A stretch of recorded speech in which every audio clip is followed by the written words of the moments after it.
मैं आपको एक ऐसा एआई टूल बताऊंगा जो आसमान से तारे तोड़ के ले आएगा। ऐसा एआई टूल बताऊंगा जिससे आपकी चांदी हो जाएगी, करोड़ों रुपए आप कमाने लग जाएंगे। ना जाने इस टाइप की कौन कौन सी बड़ी बड़ी अजीब व अजीब बातें की जाती हैं जिससे देखते हैं आप बड़ा इंस्पायर हो जाते हैं। तो जब भी कोई ऐसी वीडियो स्टार्ट हो तो बराए करम उस वीडियो को पूरा देखने और लाइक करने और कमेंट्स करने से पहले ना ChatGPT से पूछ लिया करें, क्योंकि कोई भी एआई टूल फ्री नहीं है। ये बात अच्छे से जान लें, कोई भी एआई टूल फ्री नहीं है और सबका फॉर्मेट ऑलमोस्ट एक जैसे होता है। कोई ज़्यादा एफिशिएंट है, कोई थोड़ा लो है, किसी की स्पीड ज़्यादा है, किसी की स्पीड कम है, पर इससे ज़्यादा कुछ नहीं होता। तो फ्री कुछ भी नहीं है।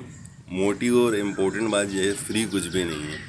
तो आप लोग व्यू डाल देते हैं ऐसे झूठे लोगों का जो ये बताते ही नहीं है, सिर्फ और सिर्फ तारीफ़ें करने लग जाएंगे। वहीं से कुछ कमीशन मिल जाएगा या तो उनको, तो तारीफ़ें करने लग जाएंगे पागलों की तरह, और ऐसी वीडियो बनाएंगे कि आप बाहर हो जाएंगे कि ना उसको व्यू दे देंगे, पूरा व्यू करेंगे और लाइक करेंगे, कमेंट भी कर देंगे, थैंक यू, लव यू, ये वो। अबे भाई कुछ भी नहीं होना, वही लव यू फॉर यू छोड़ दो। आप लोग सही चीज़ देखो, सच का साथ दो, झूठ का साथ मत दो। Thank you. वीडियो पसंद आई हो तो लाइक एंड सब्सक्राइब।